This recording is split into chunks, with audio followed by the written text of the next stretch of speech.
अस्सलाम वालेकुम स्टूडेंट्स। सो जो आज ये हमारा एक क्वेश्चन है, हमें इस जो हमारे पास जो ये डिफरेंट इंटीग्रेशन है, हम इसका वैल्यू बोल रहे हैं, इसका वैल्यू क्या आ गया इन चार ऑप्शंस में से। और ये जेईई मेंस 2024 फर्स्ट में आया था ये वाला क्वेश्चन। जब भी मैं देखता हूँ different integral from 0 to a, ठीक है ना, जब भी मैं ऐसा देखता हूँ इंटीग्रल, मतलब सीधी सी बात है 0 to a f of x dx, तो ज़्यादातर इंसान मतलब उस वक्त ज़्यादातर यही वाली प्रॉपर्टी यूज़ करते हैं, that's replace this variable bye upper limit minus variable, ठीक है ना। तो यहाँ पे भी मैं यही वाली प्रॉपर्टी पहले यूज़ करूँगा, ठीक है ना, यही वाली प्रॉपर्टी मैं यहाँ पे यूज़ करूँगा। तो the value of I will be equal to integral from 0 to 1 to, so replace x with 1 minus x whole cube, जहाँ पर भी x होगा मैं वहाँ पे 1 माइनस एक्स लिखूँगा, minus 3 1 minus x whole square minus 1 minus x plus 1, और इसी पे पावर है 1/3 dx, ठीक है ना। सो ये फर्दर आएगा बराबर इंटीग्रल फ्रॉम 0 to 1, सो यहाँ पे 2 तो है मल्टीपल में, यहाँ पे आएगा a minus b whole cube, a cube which is 1 cube का होता है 1 ही आएगा, ठीक है ना, minus 3a square b minus 3a square, तो यहाँ पे 1 स्क्वायर आएगा, a स्क्वायर बी के बले आएगा x plus 3a B square, यहाँ पे x स्क्वायर आएगा माइनस बी क्यूब, ठीक है ना, माइनस एक्स क्यूब, ठीक है। इसके बाद यहाँ पे माइनस 3 ऐसा ही है, a minus b whole square, a square plus b square minus 2ab, ठीक है ना, और यहाँ पे आएगा minus 1 plus x, minus 1 plus x plus 1 last में है ना, और इसी पे इस सारे पे है पावर 1/3, ठीक है ना। सो इसके बाद जो वैल्यू आएगा further I will be equal to integral from 0 to 1, यहाँ पर है 2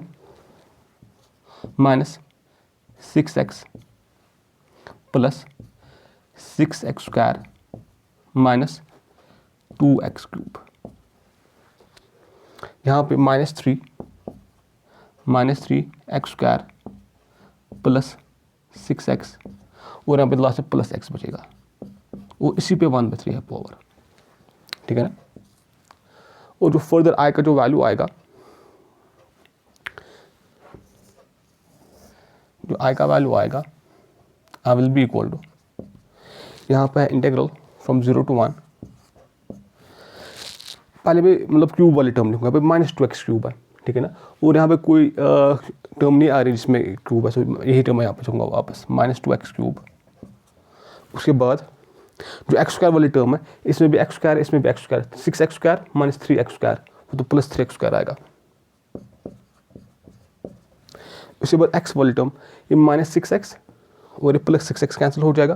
ठीक है ना, ये माइनस 6x और ये प्लस 6x, और वहाँ पे बचेगा जो एक्स वाली टर्म है, वहाँ पे ये x बचेगा प्लस x, और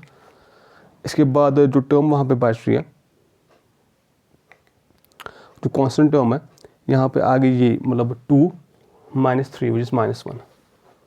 इसी पे 1/3 है पावर, ठीक है ना, dx। सो अगर मैं यहाँ से -1 कॉमन निकालूँ, क्योंकि अगर मैं यहाँ से -1 कॉमन निकाल, I is equal to from 0 to 1, इसमें से मैं -1 कॉमन निकालता हूँ, वो आएगा 2x cube minus 3x square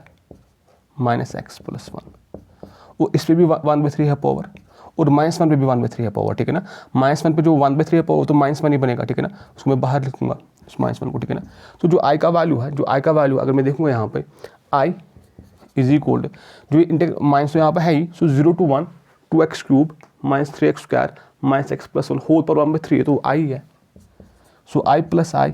will be equal to 0, 2i is equal to 0, so the value of I is also equal to 0, सो आई का वैल्यू आएगा 0 के ही बराबर, और यहाँ पे ये वाला ऑप्शन आ रहा है, ठीक है ना।